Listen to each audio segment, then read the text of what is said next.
Okay, well, welcome guys. We're gonna go ahead and get started. I posted some documents on Blackboard.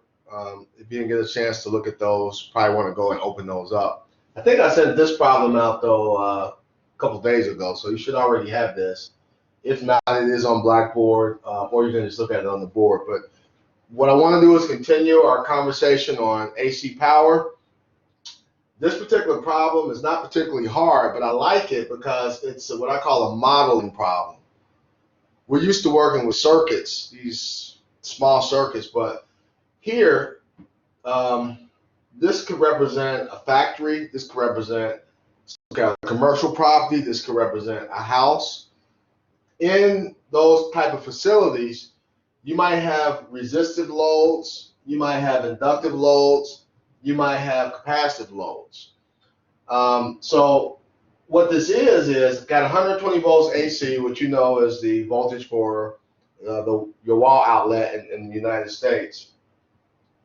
This resistive load, it says here, is a 2.5 kilowatt heater. So maybe it's a factory or some kind of commercial property where you have one of those big heaters as you walk through the door that blows out the heat. And it's resistive because those heaters work on, they have a high temperature wire that heats up and the wire turns red and it radiates heat. So you've probably seen something like that before. So you can model that as a resistor in a circuit. You have an inductive load that's 6 ohms. So that might be, if you think about a motor, all a motor is basically magnets with an electromagnet inside, and all electromagnet magnet is a coil. So the coil is an inductor. So this might be the motor coil for an inductor. Then you got some type of capacitive load. The point I'm making is you can have a house, a whole factory, and you can take the sum total of all the resistive loads, model them as one resistor. You can take the sum total of all the reactive loads, model them as one reactance. You can take the sum total of all the capacitive loads, model them as one capacitor, and actually draw a circuit that represents an entire commercial property or industrial property. You can make a model of it. So that's kind of what this represents. But other than that, once you model it into a circuit, then we can do an analysis on it. So I have the paper, and they want us to find some of these values. So I'm just reading off the handout. It says, this is the one titled AC Power Practice 2. We did practice 1 last class. A generator supplies power to an electric heater, an inductive element, and a capacitor as shown below, as shown right here. I want you to find P and Q for each load. I want you to find active and reactive power supplied by the generator. That's going to equal the power, the sum of the powers for the loads. They want you to draw the power triangle for the combined loads and determine the total apparent power. And then they want you to find the current supplied by the generator. So I have all that listed right here. Total power, total reactive power, total apparent power. This triangle means they want you to draw the power triangle, and they want you to find the current. Now, one way to find the current is, since we know these, well, we don't know this value. We could find that value. We could find the current that way. But I'm going to show you a new way, another way to find the current without dealing with the impedance of the circuit. So what I want you to do is take out a sheet of paper, get your calculator, pens, pencils, coloring pencils, and go ahead and solve for these variables. I'm going to give you a little bit of time to do that, and then we'll go over it together, kind of work through it, and talk about the check your answers. So I'll be here. I won't be in the camera frame, but go ahead and start working on that. I'll give you maybe 5-6 minutes to do a calculation. I'll come back and we'll go over it, and then we'll move to the next part of this power stuff. So if you have any questions, just speak up. I'm right here. I won't be in the camera frame, but I'm listening to you. So go ahead and calculate, and we'll see what you come up with.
All right, I'm going to give you about 2 more minutes to finish calculating whatever you're working on, and I want to go over that as a group. 2 more minutes.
All right, so let's go through the calculations for this. So they want us to find the power, resistive power, reactive power, and then the total power, which is the total apparent power. And there's only one element here that dissipates power. That's the heater. Ideally, the inductive load and the capacitive load can't dissipate any power. So they want us to find the power for each load. So the power here would be 0 watts for these two. And power here, we don't even have to find it. They give it to us. They tell us it's 2.5 watts.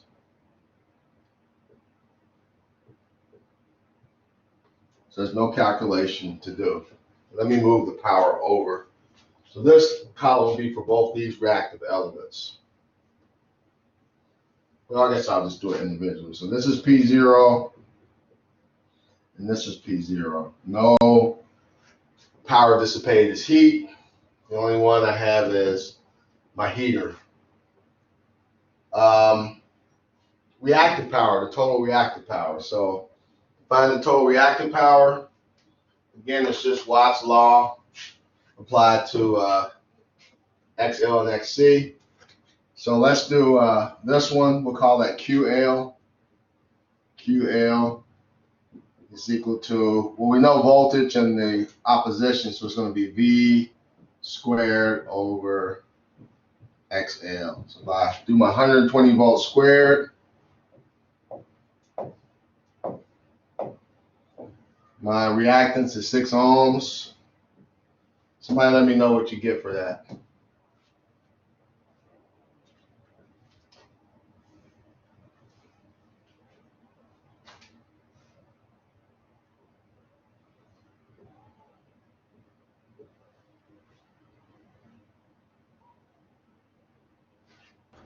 $2,400 to $2,400. What'd you say, 2,400? Yes. Okay, so we get, trying to keep my color straight here. We get 2.4. Now the units for this would be 2.4 kVAr. yeah, kilo. Exactly. All right, so we'll put that down. Now, you got to remember, you got to write either the IND to let us know that those are inductive ohms, or put a plus sign in front of it. I'm going to choose to put a plus sign in front of it. So here, for the resistor, I don't have any reactive power, all resistor power. Here, no resistor power, all reactive power. It's positive because it's inductive. And I'll do the same thing here, but of course that'll be negative. So let's find QC.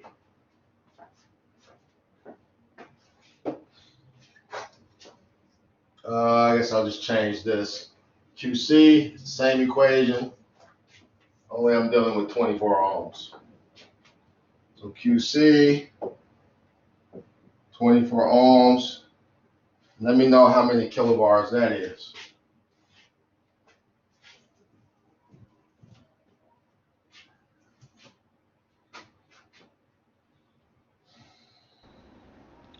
That's 0.6 kVAr. 0.6 kVAr.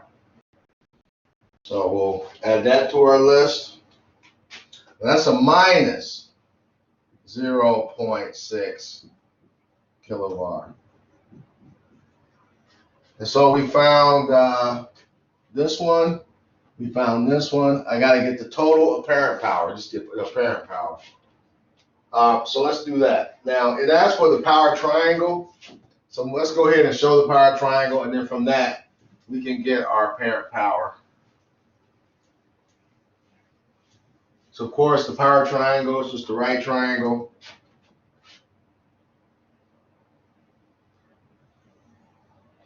My resistive power is 2,500 watts. My reactive power, and I got a, what's 2.4 minus 0.6? How much is that? 0.4, is it 1.8? Yes. 1,800? Yes. It would be bars. I was going to write watts, but it's bars. VAR. And then, of course, you can find the apparent power by doing this. So let me know what you get for the hypotenuse here.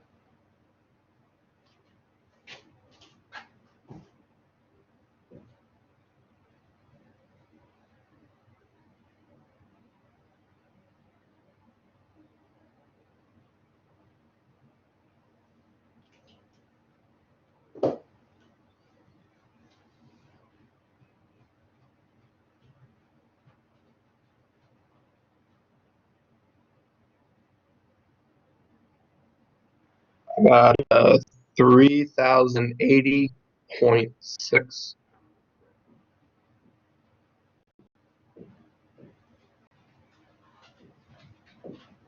All right, so there we go. So we got this. Well, they didn't ask for the power factor or that power angle there, but we wanted to find it. We could do it easily since we got all the sides of the triangle. So that's it. Now I want to show you one new thing here. I think I kind of hinted at this a little bit ago, a couple days ago. But let me show you when you find current. So you can find current, of course, since we know the voltage. We can figure out what this resistance is, right? Since we know the voltage and power, we can figure out the value of R. And you can find the total impedance for the circuit, divide that into the voltage, and you got it. You got the current, but it's a lot of work. There's a much faster way to find the current, so I want to show you that. Okay, I guess I'll get rid of this stuff. So here's what you do. There's this thing in math when you deal with complex numbers called the conjugate. And if you have a, let's say you have a complex number A, And let's say it's in polar form, it's 10 at an angle, let's say of 56 degrees. Then the conjugate of A, I will write like this, A star. Let's call it the complex conjugate. It's the same magnitude as A, but the angle is the opposite angle. So if A had an original angle, a phase of 56, then the phase of A star would be minus 56. If A had a phase of minus 66, then A star, the complex, I can't say that fast, the complex conjugate will be the opposite of that. This was negative, that would be positive. If I've given the complex number like 10 minus J 30, then A star would be 10. You just change that sign right there. If the original complex number was a minus J, then the complex conjugate would be a plus J. Okay, so you know from circuits 1 that the main way to write Watt's law is like this. Power equals voltage times current. So the AC version of this, total power is total voltage times total current. The AC version of this is that we call the total power the apparent power. So the apparent power is equal to V times I, right? But I star. And if you want to figure out the phase of this, we got Just what the star was. I'm sorry. the star is, if I have a complex number, so we call it A here. If I have the complex number A, then A star would be, I'll just switch the whatever sign is here. Here, the phase is positive 56, so A star would be a negative 56. Okay. If this was negative 56, then A star would be a positive 56. If I give it to you in rectangular form, if I give you A equals 10 minus J 20 and A star, how would I find A star? It would be 10, I just changed that sign right there, plus J 20. So the complex conjugate, what it is if you think about it graphically, it would be the mirror image of the complex number on the complex plane. If I graph this, if A is 10 at 56, maybe A is like this, then this one right here, which is a complex conjugate, would be, actually it's not the mirror image, it would be down here. The mirror image would be over here. I don't know what you call that image. I don't know what you call that. But it would be, the complex conjugate would be down here. So all you gotta do is flip the sign either on the angle or on the J operator to get the complex conjugate. So the definition you want to write, now look at this, because we never think about power as a phasor, but here we're using the phasor representation of these. The reason I'm doing that is because I might want the phase of the current, right? Now what we get from this to find the current, what I get from this is the complex conjugate of the current. So whatever answer I get, if I want the actual current, I gotta flip the sign of the phase. So let's just do it and you'll see what I'm saying. So in DC, if I know the power, if I know that P is P times I, if I want to find the current, that's easy. I just solve this right here and say the current is equal to power divided by voltage, and I can get my current all day long. Well, I can do exactly the same thing in AC using this formula here if I understand how to use the complex conjugate. So let's do that real quick. So solving this for I phasor is S phasor over V phasor, but that's going to be the complex conjugate. So let's figure out what that is.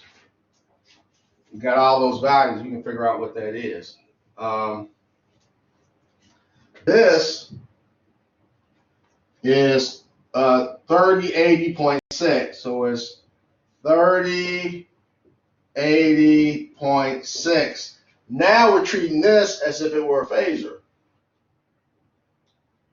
We got to figure out what this angle is right there. That's why I said earlier they didn't ask us for that angle. That was interesting. Well, we need it because we want to. If we want the phase of this, we got to know where that. We got to know that power angle right there. So how would I get the power angle? Well, you got choices because I got a right triangle and I know all the sides to it, so I got choices. But typically, we just use the inverse tangent. So, and AC is always the inverse tangent. So if we use the inverse tangent formula, then we can easily get that.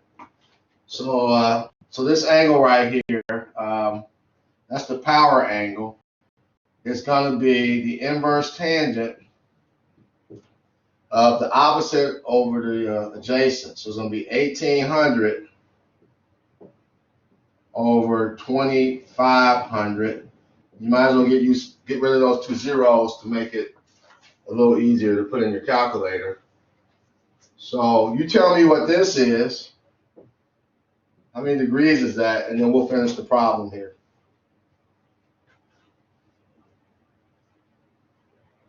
Make sure you're in degrees, not radians.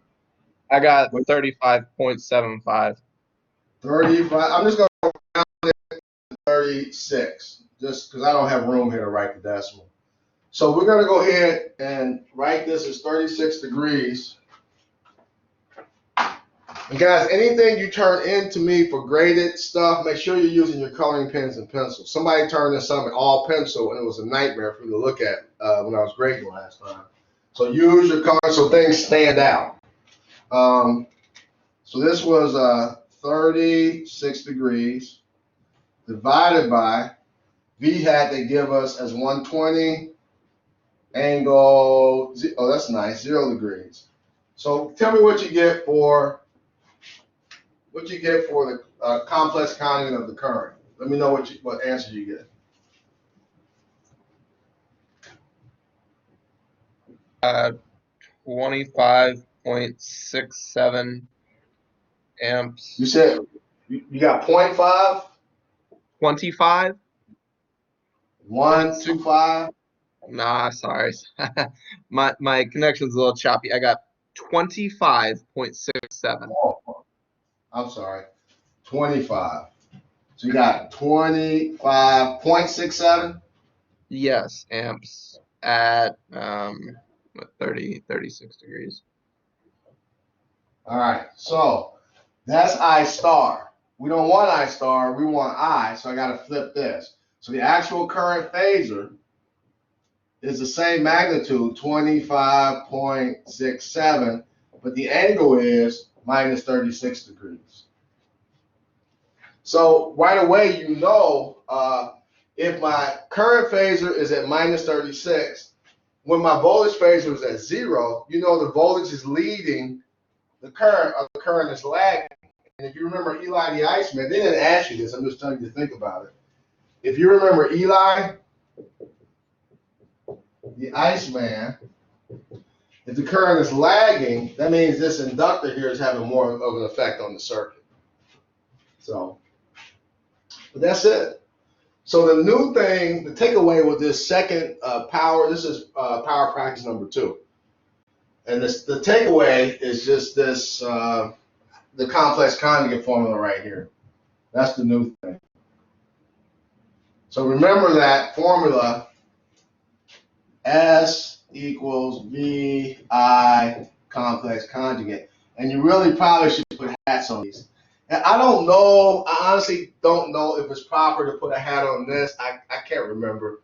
I mean, I had a whole bunch of this at UC engineering, and I can't remember. I might have to look that up for you. I don't know if it's proper to put that hat on it. I'm going to put it on there just to be safe, but, you know, it's just a small sticking point. It's not a big deal. But I can't remember if that's actually a phasor or not.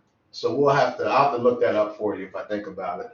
Did you write equals VI square or VI star up there at the top? That's a star. Okay. That's this. Okay. Where from? But that's a star. That looks like a 2 on the camera. Or you don't know what it looks like.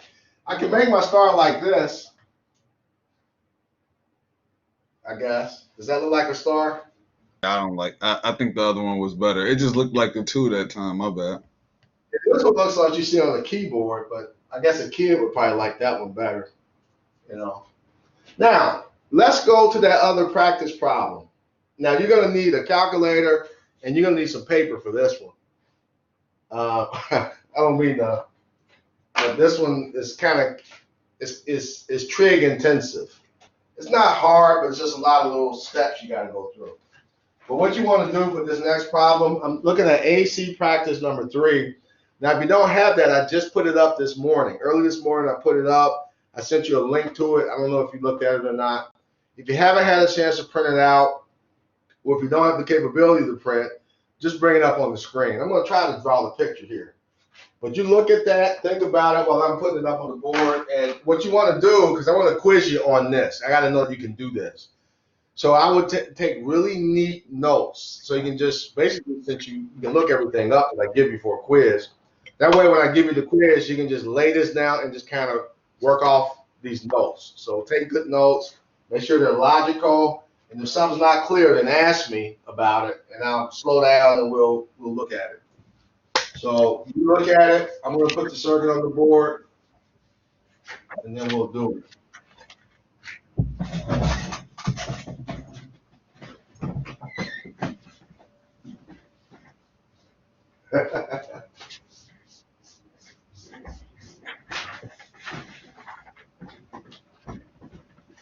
Somebody has their mic open. It sounds like sound effects for a movie. I heard the squeaky door, the footsteps. All right, so let me put this on the board, or attempt to put it on the board.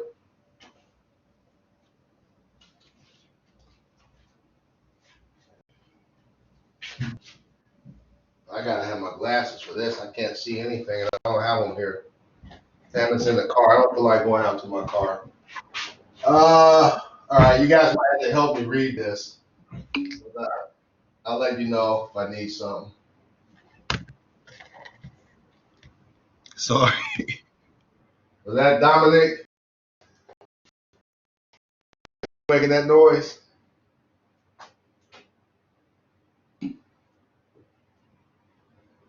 That's 600 volts. I think that's 600. And the light bulbs, these are lights.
Okay. So let me read the problem.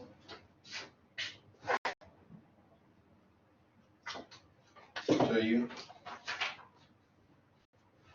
Now, I really like this problem because You know, I was telling you about the other problem we just did, that you can take a whole entire factory.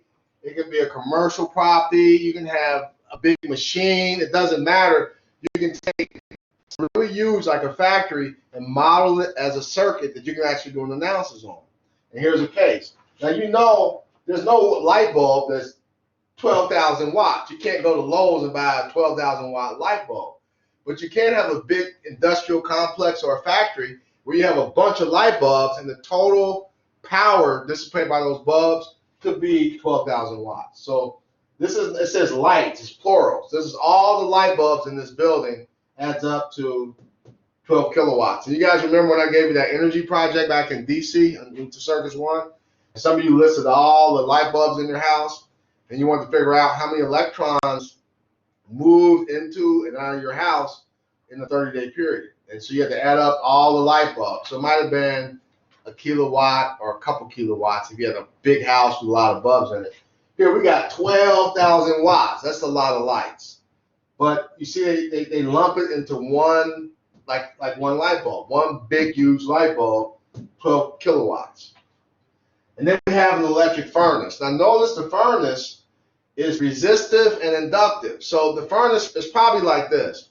It probably has a heating element made of wire.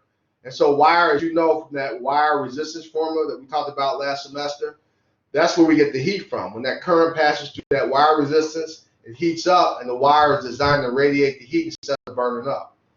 But then there must be a blower motor. Every motor has a coil in it. To get the motor to work, you got to have a coil. We talked about generators. A motor and generator are the same machine. So you got to have a coil in it, and electrically, to electrons or to that source, a coil, no matter what you use the coil for, looks like an inductor. So look how they model the motor. They model the motor as, or the furnace. This is a resistive part, probably the heating element, and then the inductive part is probably the motor, the electric motor.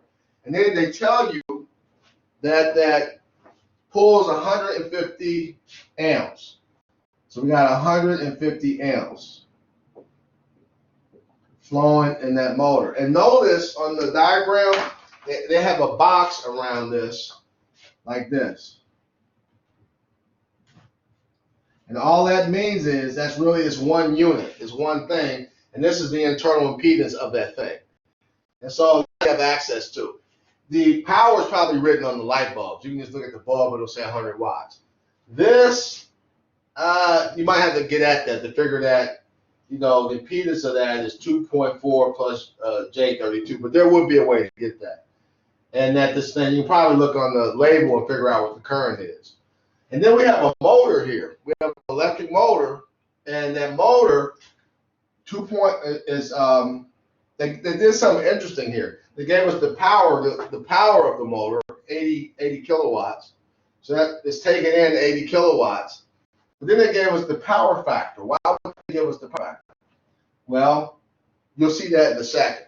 So we'll do this. So I like this because I have one circuit, but this could be a factory that's miles and miles and miles, square mileage, a really huge building. We can model it as a simple circuit like this. So there's a certain beauty in this to me.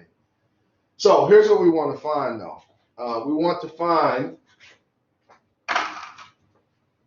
well, they have this divided up. Let me read the problem.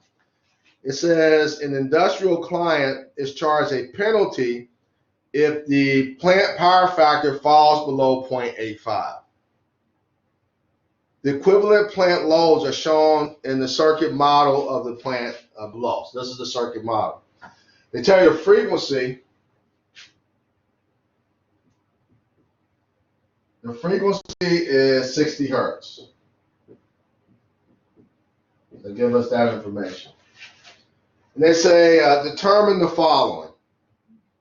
So the first thing we want us to find is the total power and the total reactive power in the plant.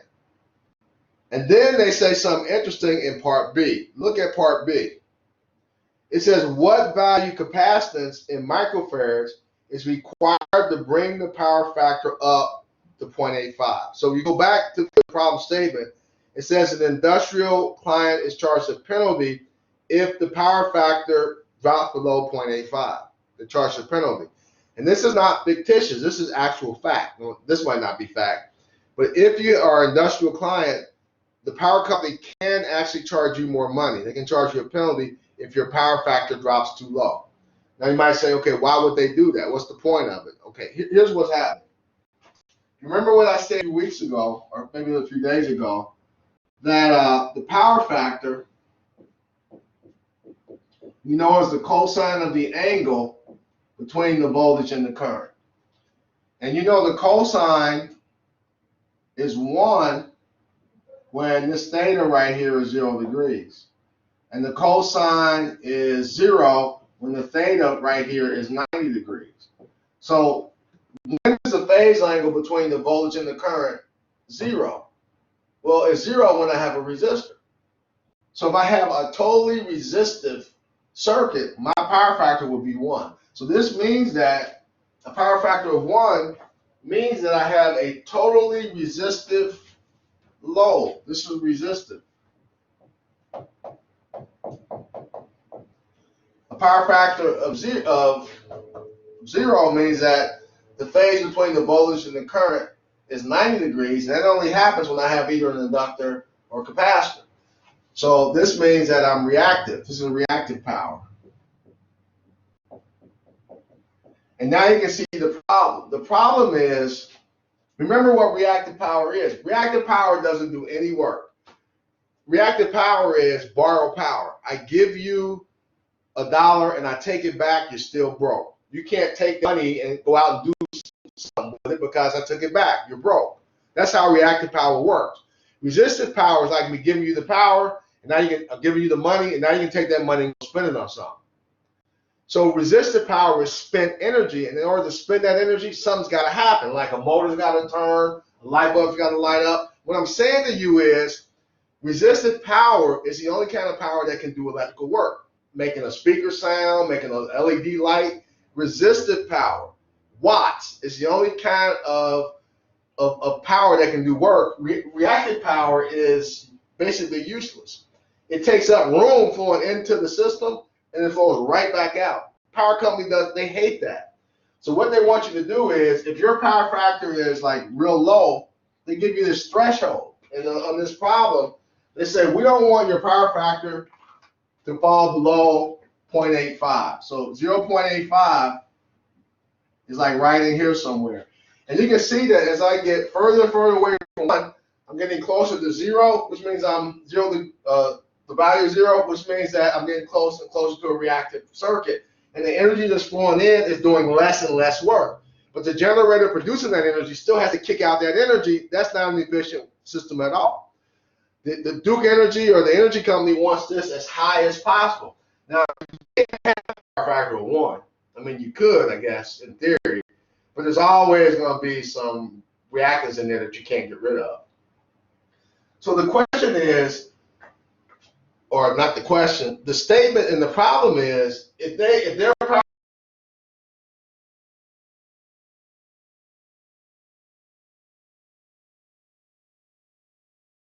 it can be up that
Guys, can you still hear me? You back now? Okay. Oh, yes. But this pisses me off. Can you hear me now? Yeah. Is my camera back? This is what happened last time. I don't know what is wrong with this system. I was in the middle of a lecture and the camera went out. Now, can everybody see and hear me? Yes, Okay. right now. Okay, I don't know where it started to drop out at. Did you guys, when I drew the triangle, did you see that? No. Okay, so what we got to do is keep the power factor up to 0.85. And I was asking, how do you do that? And then the problem, he tells us how to do it because what he says is in part B, he says, what value capacitor in microfarads is required to bring the power factor up to 0.85? Well, we add capacity. What he said is we got to add, if we want to bring the power factor up, we got to add capacitive bars. Why do we have to add capacitive bars? Because in the circuit we had inductive bars. If I had all inductive bars here, or mainly inductive bars, if I want to bring the power factor up, I would add capacitive bars and vice versa.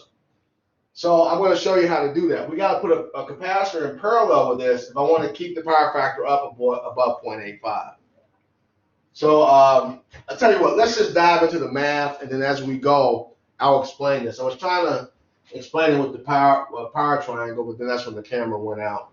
And is it still recording? Now I'm really, yeah, I guess it's still there. Go ahead and get your calculator, pen, paper, and let's just get into this before my camera dies. The first part you should be able to do by yourself, no problem. Now, I want to recommend something, guys. When you're doing this, is called power factor correction. When you're doing this, always use power triangles to solve the problem. So try to work off the power triangle. So what I want you to do is part A. You should be able to do part A by yourself. And you can think about part B. See if you can think about it. And I'll give you some time to do part B. I don't know if you'll figure it out or not, but if not, we'll do it together. So go ahead and knock part A out. Everybody should be able to do part A because we've done that before. Part B, I'm going to give you some time to think about how you would do that. Look at the question, make sure you understand what they're asking, and then try to solve it. And then we'll come back together and do part B together, and then we'll do part C. So go ahead and do it. I'll be quiet for a minute. I'm right here, though. You can't see me. I'm sitting right over here. And I'm going to just give you some time to work on it and think about it. And this right here, we can keep digging into this AC power stuff, but this is as tough as it gets. So if you can do this problem, you're good to go. All right, so have at that, and I'll be back here in a second.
because we're gonna work about another 2 or 3 minutes, and then we'll start working on this problem together.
We don't have any audio right now.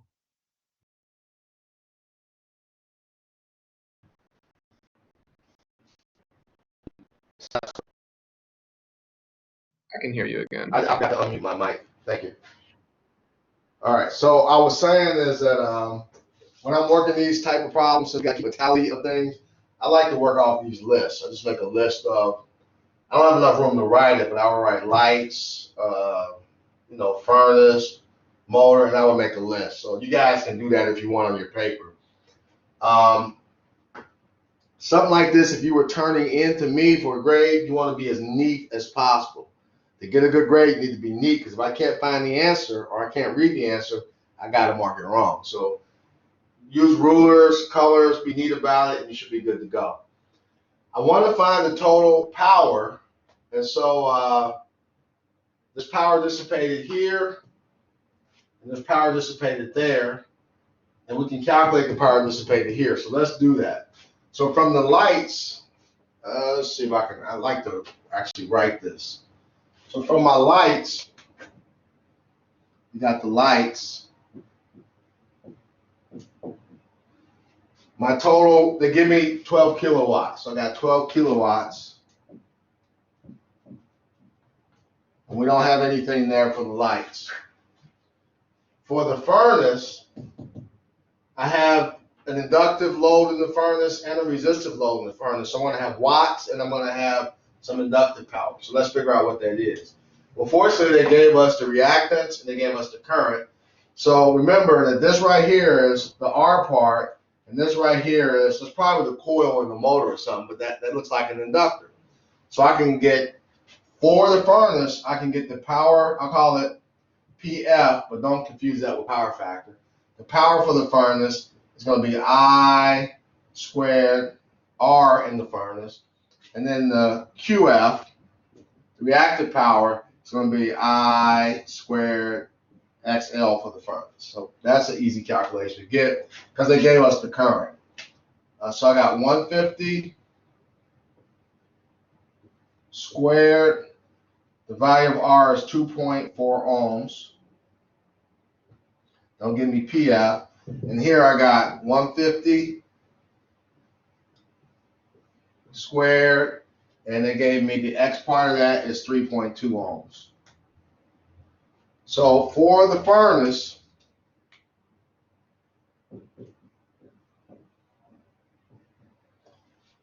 what is I squared R for the furnace? How many watts is that?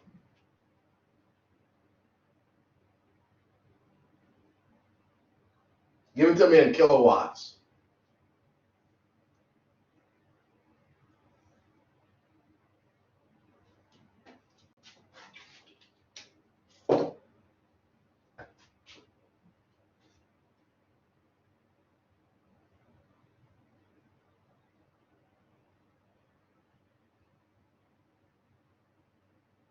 You want the total for both of them combined?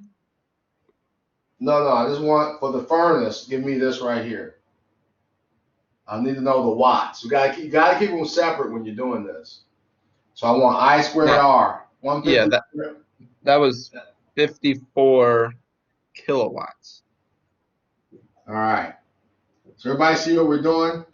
The resistive part of the furnace, probably the heating element, that uses 154 kilowatts. And then give me I squared 3.2. That's the reactive power. I got How much is that? 72 kilowatts for that one. That'll be kilo VAR, right? My bad, yes. And it's inductive, so it's a plus sign there, right? So I'm gonna get rid of that. We have nothing there. We got 54 and 72 kV. You can't see it, but that's kilobar. And so that takes care of this. Now the motor, they gave us the power for the motor, 80 kilowatts. So for the motor, we know the power for the motor is 80 kilowatts. But we actually have a problem with the motor. You know, inside the motor is a coil, and the coil to that generator is an inductor. So we know there's an inductive element in the motor, but how do I figure out how many bars it's using? How? I don't have a way of getting to that.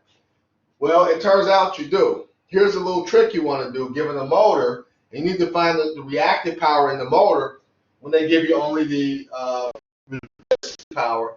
You want a power triangle just for the motor. Now I want you guys to think about that. Look at what's given for the motor. We know the motor, 80 kilowatts, and they gave us the power factor. What would be the reactive power for the motor? That's what you got to figure out. I'm actually going to, some of you might have figured that out during the time that you were working. But in case you didn't, I'm going to pause just for a couple minutes to give you a chance to think about how would I find the reactive power in that motor. Given the resistive power and the power factor, how do I find QL for the motor? So I'll give you about 2 or 3 minutes. If you got it, just hold on for a second. If you didn't, try to think about how you would do that, and then we'll do it together in just a few minutes. That's an important step in solving a problem like this, being able to do that.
All right.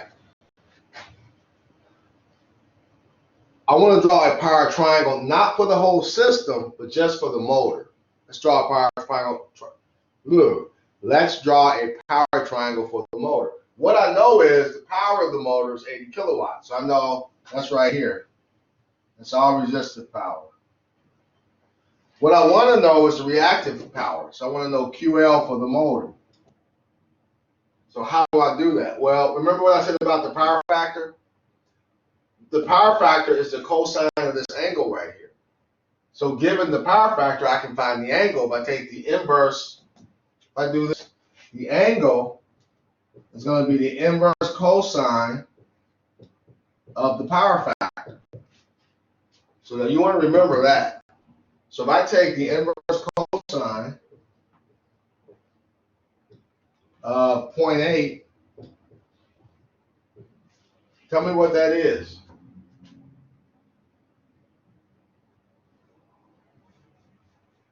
Got a 36.9. 36.9 degrees. So then what you can do, we know that this is the adjacent side, that's the opposite side. Well, that's the tangent, right?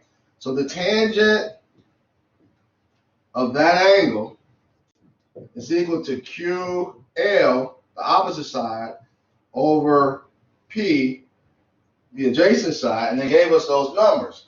We know that this is 80. Now I'm going to just write it as 80. We know it's going to be in kilowatts. So this is 80. We don't know that, but we do know this number over here. This number is the tangent of 36.9 degrees. So we got to solve this for QL. So QL is going to equal 80 times the tangent of 36.9 degrees. So go ahead and give me that number, and that's our value for QL for the motor. So let me know what you get when you do that.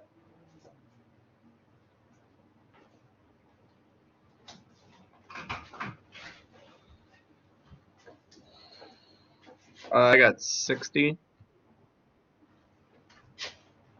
60 kilowatts. It says 60. 60. 60 But- and It's not kilowatts though. It should be. touche, huh? It'll be kilo VAR. Everybody else doing this? You guys agree with these numbers? I think they're right. I think we're good to go. But notice that trick, what we did. Normally, when you think about a power triangle, you think about the power triangle for the whole circuit. Here, what we did, we just did a power triangle for the motor. So remember that little trick in case I give you another, that's just not a trick. I hate to say that. It's not a trick. But remember that calculation in case I give you a problem similar to this on the quiz. Okay? So now we're ready to title this up, because what we really want, we You said total power. that gets a plus too, right? You said it was inductive. Yes, it's inductive. Thank you. All inductive, so it gets a plus sign. Anything else here? I think I'm good to go. So let's get the totals of these, because that's what we're actually looking for. So I'm going to erase this. Hopefully, you got the video. You can always go back and watch the video. All right. So let's tally these up and see what we come up with.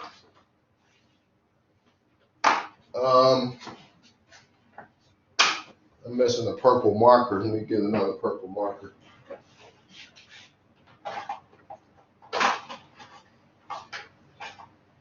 So go ahead and add those up for me. I can do this one, I think. That's 132 kVAR. I might need your help with this. Let's see, that's 12. That's 6. And that's that'd be 20. Is it? I don't think that's right. Let me do it again. I got 6. I got 6 and 8. 6 and 8 is what? Is that 146? Is that right? Yeah. Okay. 146 kilowatts.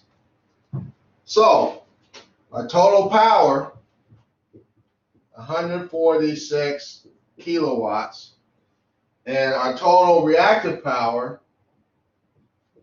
is a plus 132 kVAR. That's what we got.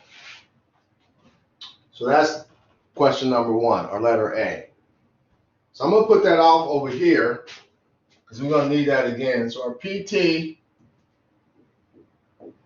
146, and our QT, 132, plus 132 kVAR. So now what they want us to do is says what value capacitor is required to bring the power factor up to 0.85? Well, I don't know. Let's see what the power factor is now. Let's do some math with this. Now, at this point, what you want to do is work off the power triangle. And let me get my chair because I gotta write that low. I might as well just sit down. So let's make a power triangle for the whole system. Let's go ahead and do that for the whole system. So that's how you want to start to work the problem. So you go ahead and do it. And you can help me calculate since I gotta give me another calculator. I can't find my calculator anywhere. So I'm gonna start over here. And here's our power triangle for the system.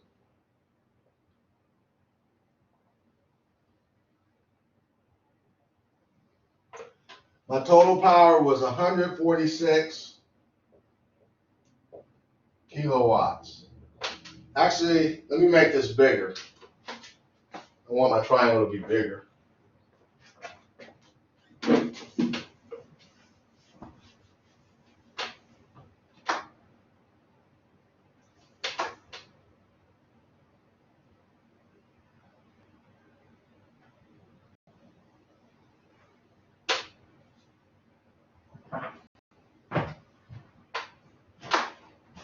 All right, my total power is 146 kilowatts.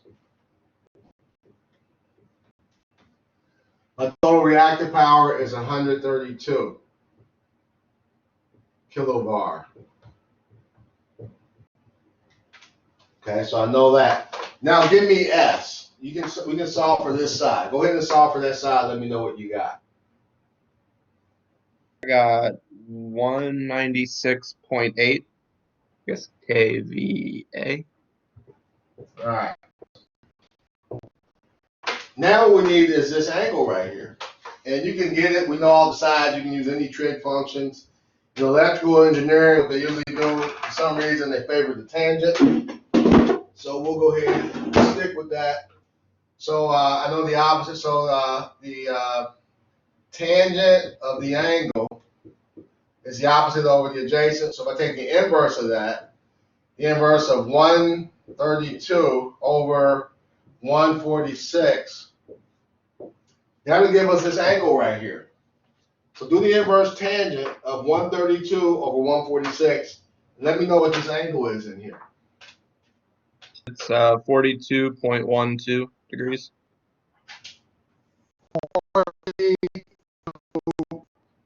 Actually, let me make that purple.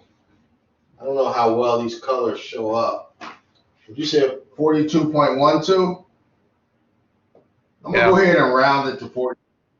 This is 42 degrees. So the angle is 42 degrees. So if I take the cosine of that angle, that'll give me the current power factor. So what's the cosine of 42 degrees? 0.74. 0.74. So you see what we did? If you go below 0.85, they're going to penalize you. We're down at 0.74. Now you got to remember what's happening here. the lower my power factor, the lower the angle, the higher my power factor. Because the closer the cosine, I'm looking at the computer instead of the camera. The lower, look at this angle right here. The lower this angle, as that hypotenuse, so somebody, what's going Oh, on there? we're talking to each other. Oh, okay. That's fine. Go ahead. Because I'm so afraid that my camera's going to go out and I'm seeing these things. So keep talking to each other. I don't mind that at all. As long as you're not talking about me. All the messages Anyway. are recorded. You'll be able to go back and look. I don't watch my own recording. When I look at myself on camera, I know how much I need to lose weight. So I hate to hear my voice, and I hate to look at myself on camera. So you know about that. You guys can say anything about it. I would never know. But look at what's happening. If this angle was 0, then the hypotenuse will be right on top of the 146, which means the circuit is all resistant.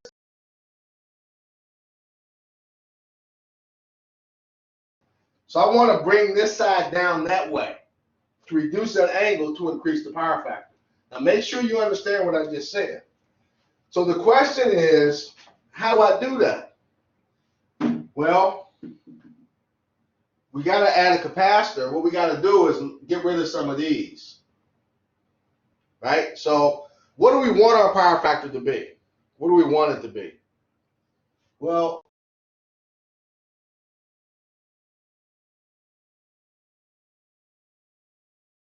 right here. So here's what I'm going to have.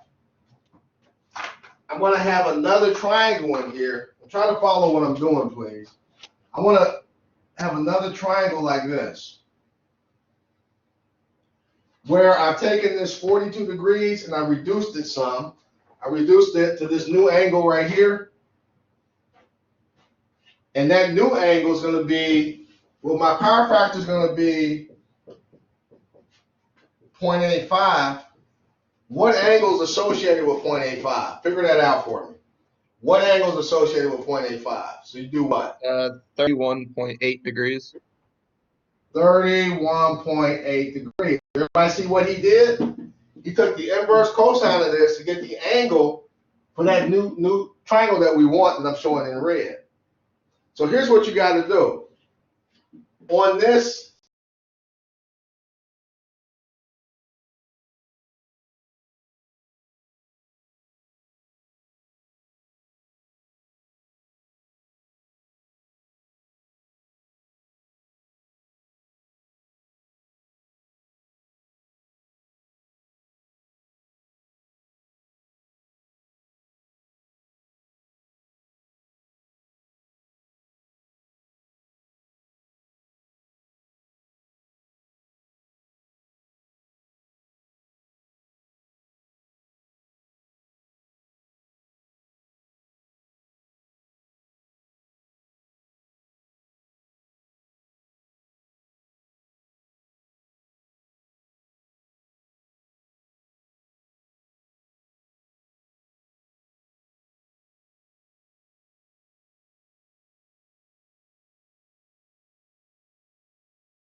Hey, Jacob, can you hear me?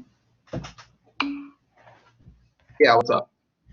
I was gonna ask, to find that the value for size the capacitor, will we be Mhm. able to do like, to use use theta equaling 32 degrees as like the tangent and Yeah, so I did that. So we know that we needed it to be like 31.8 or whatever. So I did 146 times the tangent of 31.8 to get the right. other side, and Okay, that was like 90.5. So that side needs to be 90.5, and right now it's 132. So cool. I just did the difference, and it was like 41.5 different. Right. So I thought we need to put capacitors in, that bring that down by 41.5. Okay, cool. Right, I cool. don't I don't remember how to get the I don't remember how to get to the actual value of the capacitor from the power though. And I think we just had an assignment like that on quiz two, I want to say. I'm gonna see if I can find something. Like I have the Will we divide it or multiply it by like 2 pi over 180, or is that something else? Well, so yeah, I've got those equations at like xc equals 1 over 2 pi Right, frequency right, c, and they gave us a frequency, so obviously we're going to use it somehow with that, but I still don't know. I don't know how to get even to that point if all we have is the power, right. because I think we need to go from power to anything. We at least need a resistance value or a current, right? To be able to, Yeah, yeah. but I think all we have right now is the voltage. I was gonna ask, is that what the unit is for the tangent of 32 degrees times 146? I think that is negative kVAR is what that unit is Negative kVAR. Okay. Oh, right. because we're still in the power triangle thing, Right. and then since it's a capacitor, it's got to be negative. So hmm.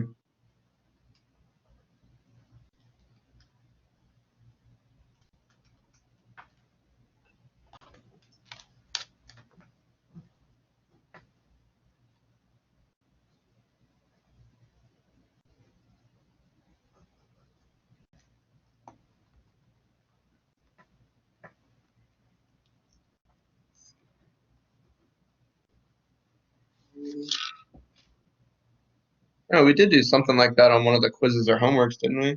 hmm That, I think it was quiz two, if I'm not mistaken, but it could have been the first one too. I'm not sure. I can't even find my notes from the power factor stuff. I've been slacking. He's right. Half the time I got it open on my workbench while I'm working.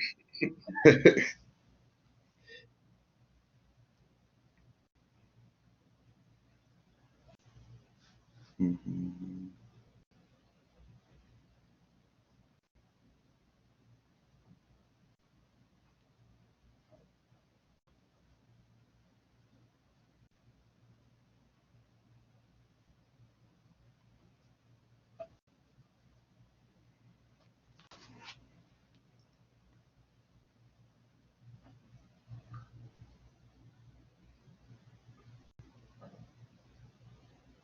Which one was quiz two? Was that the one that said test your knowledge? Let me see if I can go back. The quizzes were the ones that were on the actual papers that we printed out, right? hmm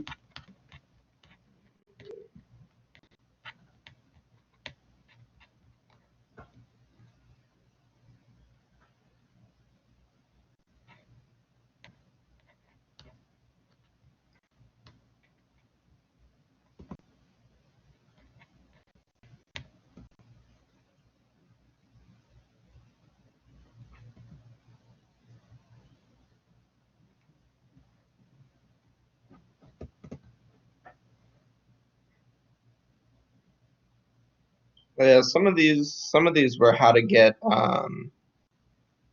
go back and forth between like XL and L and then XC and C. But Not from KVR to microfarads. no, there's gonna be like a couple steps in there somewhere.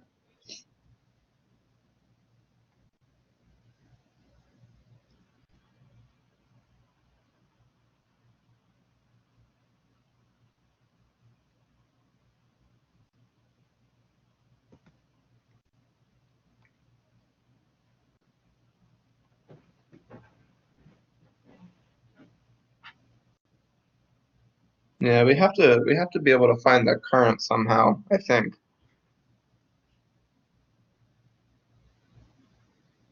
Because I think the 45 or 41.5 K VAR should be I squared times XC. That should So be what that equals. 41.5 should be the product. I think Go ahead. I'm sorry. yeah, right, because the power equals like I squared times R, right? Right. So we know what this power needs to be 41.5 K. So that should equal I squared times XC, whatever the resistance Right. of the capacitor is in ohms. And then if we have that, then we can use the 2 pi and the frequency to find out what the actual value is. Right. I don't know. VAR is a unit for power. I keep thinking that's like like the same thing as ohms, but that's okay. I get. Yeah. There's like way too many letters in this class compared to the last one. Yeah. And I get so confused going back and forth between this and our math class. Man, yeah, like, and it's funny because we are kind of on the same kind of like, we're kind of doing like the same thing somewhat, but it is a little bit confusing sometimes going back and forth between the symbols and units that they have us using because they're like completely different letters. Like, Honestly, I would almost rather him teach us the math. I kind of like his way a little better. yes, for sure. He seems to make everything like way simpler. And smoother too. I feel like her sometimes. Well, I'm not gonna say her specifically, but just sometimes in that I definitely have to watch almost every video over, not fully, but certain parts, just because it's kind of abrupt. Like it's not really a smooth transition to me how we've been going along in there. But certain things from this class have been helping me in there though. Yeah, I agree. I had her last semester too, and it was the same. Like the DC class and that math class were pretty much right on tempo. Yep, with each other. So, but I've nenever heard her say, all you got to do is this. And that's the way that he teaches the math. I like it. Mhm. Like all you got to do is this and this. She's not like that. No.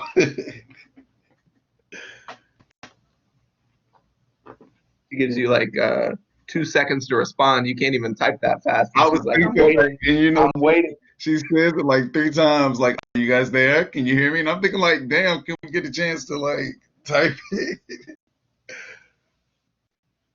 Oh, you know what? This is still recording, so this is gonna be out there somewhere. Oh wow. Well, at least he got a great compliment. So Yeah, there we go.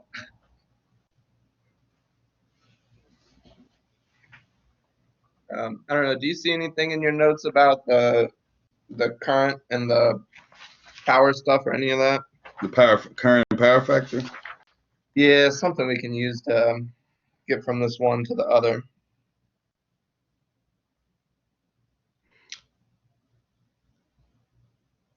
I'm not sure about this one, but Okay, so I'm sorry. Go ahead.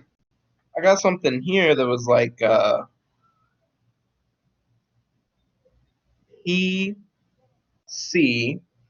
I guess The voltage of power for the capacitor equals E, which I think is our voltage yeah, it's voltage. phasor times IC cosine of theta.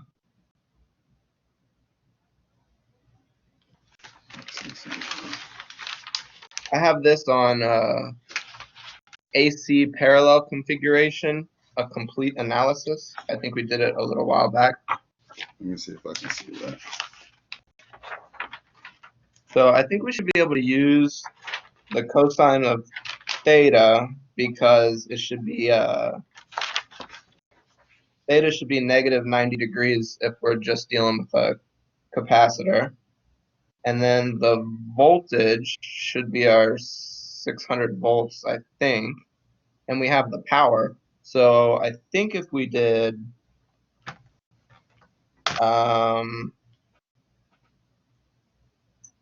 voltage times the cosine of theta divided by the power, that should give us the current. Voltage times the cosine of theta. Yeah, hold on, let me see. I think V the cosine of theta, which I think that theta is going to be negative 90. So that divided by the power should equal the current. And so is that like putting the negative 91.2 at a phase of negative 90? Or is that not even is that not a phasor? Because I did see a formula for getting the phase current, and it was I don't know if that can be used at all though. It's the phase voltage over the impedance, but I'm not sure like if that would help either. That was like on June 29th. That was something we had on there. But I don't forgot how the hell to get impedance from any of this either. I don't know if that would help either. But you said take the cosine of the negative 90 and divide it by the. Okay, so here's the formula that I started with is power for the capacitor equals voltage times the current for the capacitor times the cosine of theta. So P little c equals V I little c cosine theta. And that theta should be negative 90 for a capacitor, I think. And is PC not the same thing as VAR? I think it should be for this. I think it will be. Okay. So what I have is 600 cosine of negative 90 divided by 41.5 K VAR should equal the current. Do you see what I did? I divided by both sides by I little c to move it over to the left, and then I divided both sides by PC to move to switch the power and the current back and forth. Does that look right? Yeah, I see what you did. Yes. Okay, and then let's see what this value is. Cosine of negative 90 is what? 1, probably?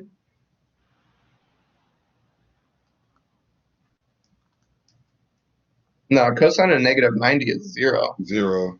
Yeah. So how's that going to work then? 600 times 0 is 0. Divided by 41.5K. That doesn't work. No.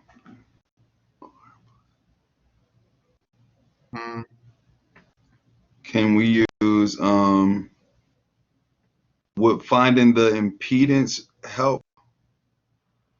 Ooh. I see one like impedance equals R plus X, and R would be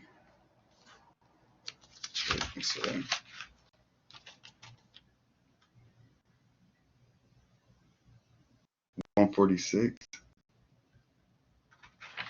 And X being would X be the 132 kVAR, or would we not be able to use that to get impedance and then divide the 150 by that, or no? I'm not sure if we can use 50 divide the 600 volts by the impedance. But yeah, I'm just throwing that out there because that I'm not, Maybe that would give us what, the total current? the total current, yeah, would be the 600 divided by the impedance, considering that we could use the 132 and 146 as the values for R and X. Use the 132, 146. Maybe, but wouldn't that only tell us the current like right before and right after the power source? Yeah. And I don't know. I mean, so what? This is a And we parallel could use 132. circuit, so the current's different in different places. Would it matter like where we put the capacitor then? Yeah, that's what I was just hinting on because the 132 is the combined value for the capacitor and the inductor, right? So we would have to. Well, yeah. Right now the 132 is purely inductive because it was two pluses. Okay. So I think we would need to do that with the 90.5, what we need the other side of the triangle to get to, right? Right. Okay. But I think those two combined would give you, yeah, I mean, so did you draw the triangle that's 146 on the bottom, 90.5 on the side, and the angle of 31.8? 146 on the bottom, 90.5 on the side. Yeah, that's like our what we want our new power triangle to look like. Okay. No, I didn't draw it. I'm drawing it now. Because then, I mean, we could find the total impedance will just be the or I guess it wouldn't be impedance, it's the S. What is the S? Assumed power. Yeah, yeah. I mean, we could find the hypotenuse of the triangle off of that. And that's the 146 squared. I mean, square root of 146 squared and 90.5 squared. Yeah.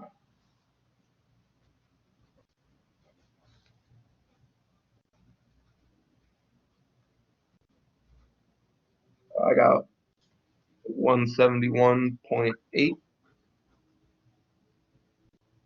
kVA.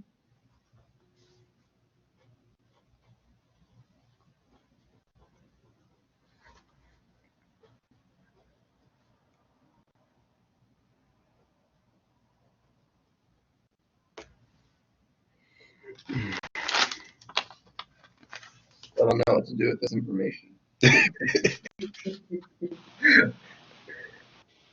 feel like every problem is like find some angles, use Pythagorean theorem.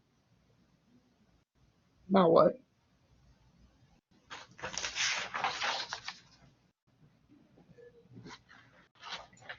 And right now we're trying to convert it to microfarads, right? We're trying to figure out, yeah, what size capacitor we can put in here. What size capacitor we can put in here to bring that number down. And it's got to be in microfarads.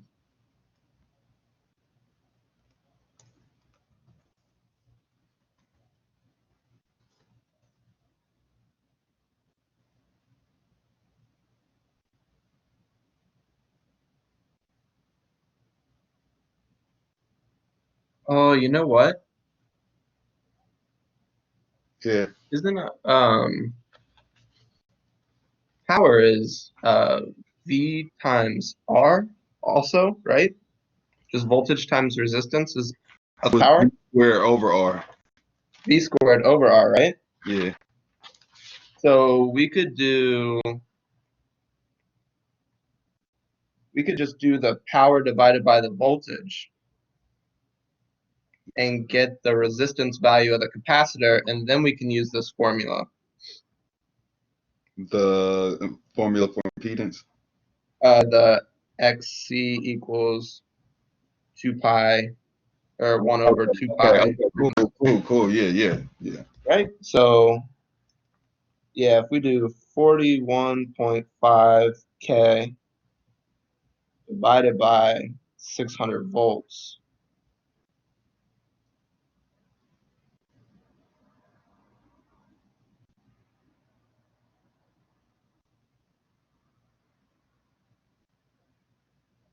Wait. Shouldn't we be doing 600 volts squared divided by the No, you said it's squared, isn't it? V Yeah. squared over R. Hold on. So the formula should be, it should say like this: 41.5 K equals V squared over R, right? Right. V squared over R. So we would just take V squared over the 41.5 K, right? To get R.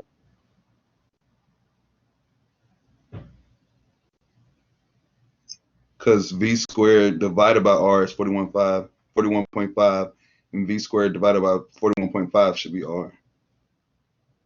Because it would V be, squared. Yes, you got it. Yep. So V is what, 600 yeah, squared divided by 41. 41,500. That equals 8.67 ohms, I assume. Ohms, yeah. And then if so that is XC. Mm-hmm. 8.67 ohms. So then to get C, we need to use that other formula.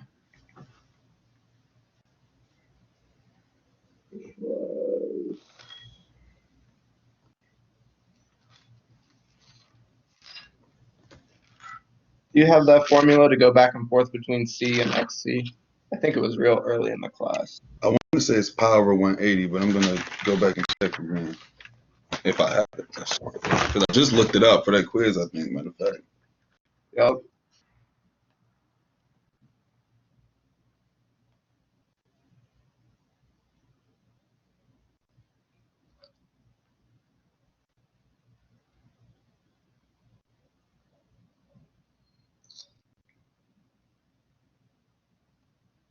Ohms to microfarads. And this is still recording. Wow. Mm-hmm. He's not gonna listen to all this, or maybe he will, and he'll be real proud if we figured it out. Right. Or Right. he'll let us know how dumb we sound trying all the wrong things.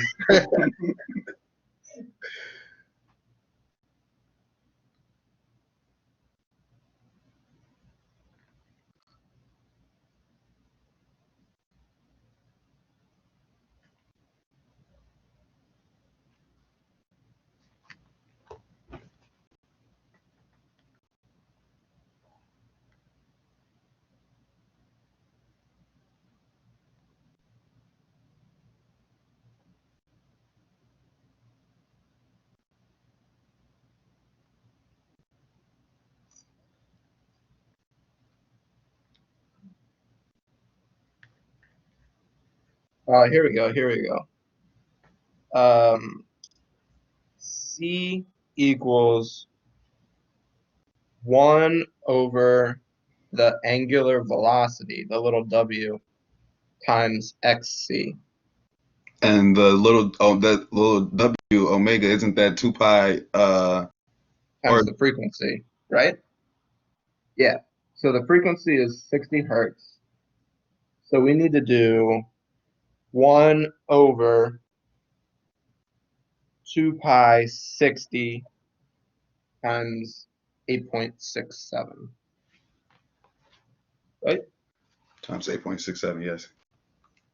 8.67 times 1 over 2.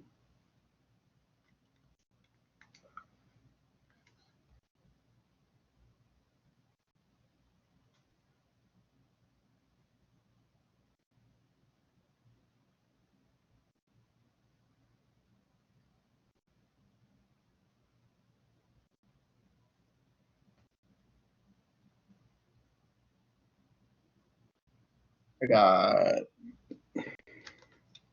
3 0.059 times 10 to the negative 4. So 1, 4.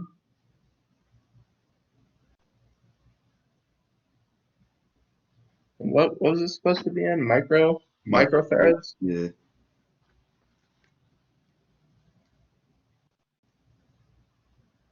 So is that like 306 microfarads? I'm redoing it. Wow. Yeah. You put in 8.67 times 1 over, well, I put 120, Oh, no. I did 1 over 1 over all and of then it. Okay. all of it. Yeah, 2 pi 60 times 8.67. All that underneath of it.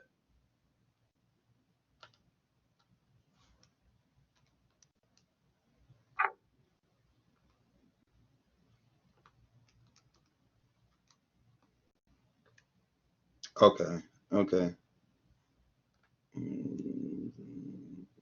It's like, So 3, huh? I typed out the formula that I have. And what did you say you got? I got like 3.059 times 10 to the negative 4th. Right. Well, I ended up putting 306 microfarads after moving the decimal those. Yeah, that's what I got. 306 microfarads. If that's right, that is so dope that you just figured that out. Appreciate it for sure. We'll see what happens, right? Right.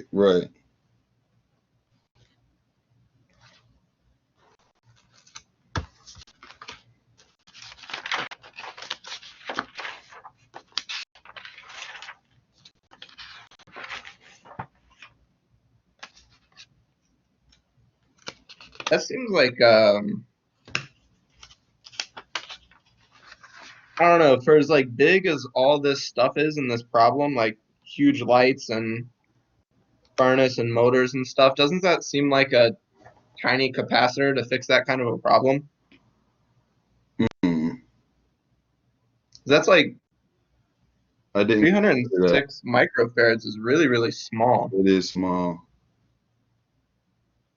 And it said generate current. No, it said what value capacitance is required to bring the power factor up to 0.85. What was the original capacity? Oh, we didn't have that one in microfarads though. The original. Well, there was so originally there was like no capacitance in the circle at all. Right.